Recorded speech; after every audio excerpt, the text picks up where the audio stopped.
Hello, আসসালামু আলাইকুম। আপনারা সবাই কেমন আছেন? আমি ভালো আছি। আশা করি যে যেখান থেকে আমার ভিডিওটি দেখছেন সবাইকে অসংখ্য ধন্যবাদ।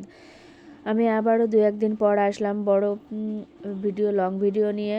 কারণ আমার লং ভিডিওটা বেশি একটা করা হয় না, কারণ এটা আমার অনেক চাপের হয়ে যায়, যার কারণে আমি প্রতিদিনে আপলোড দিতে পারি না। তবে চেষ্টা করি রিলস ভিডিও আপলোড দেওয়ার জন্য। তো আমি বাজারে গিয়েছিলাম, বাজার থেকে আমার নিজের বাজার নিজের করা লাগে, যার কারণে আমি নিজেই বাজার থেকে সব সবজি নিয়ে আসছি। আর শীতের দিনে অনেক ভালো ভালো সবজি পাওয়া যায়, দেখলেন তো। আমি অনেকগুলো বাজার নিয়ে আসছি। আমি এদিকে তাড়াতাড়ি রান্না বসিয়ে দিব। আমার আম্মুকে আমি গুছিয়ে দিচ্ছিলাম, তাকে বললাম যে তুমি বসো, আমি রান্না করে দিচ্ছি, গুছিয়ে দিই, তুমি রান্না করো।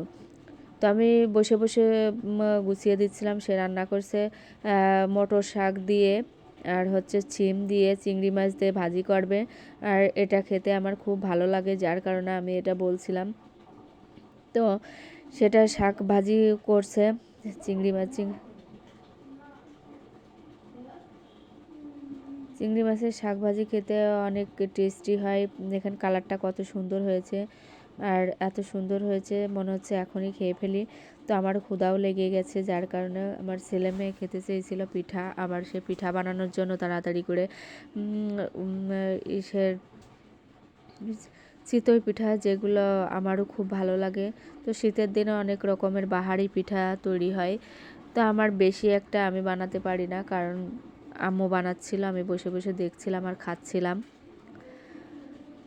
তো রান্না কমপ্লিট হয়নি, আরও আমার ২-১টা রান্না করবে। ছোটো মাছ চচ্চড়িও হয়ে গেল।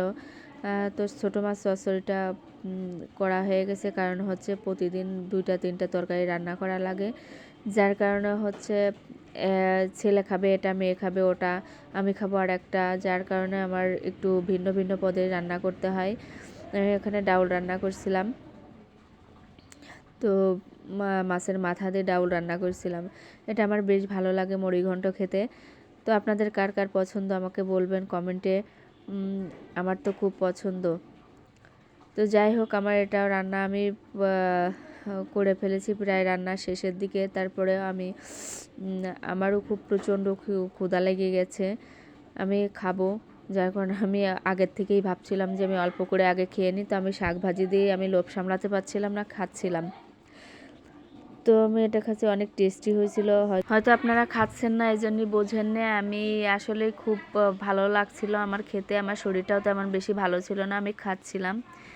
তো খেতে খেতে আমার ছেলেও আসলো, এসে বলতেছে যে আম্মু আমাকেও খেতে দাও। তো আমি ওর খেতে দিলাম। তো যেখান থেকে আমি ভিডিওটি দেখছেন সবাইকে অসংখ্য ধন্যবাদ। সবাই ভালো থাকবেন, সুস্থ থাকবেন, আমার জন্য দোয়া করবেন। আসসালামু আলাইকুম। আল্লাহ।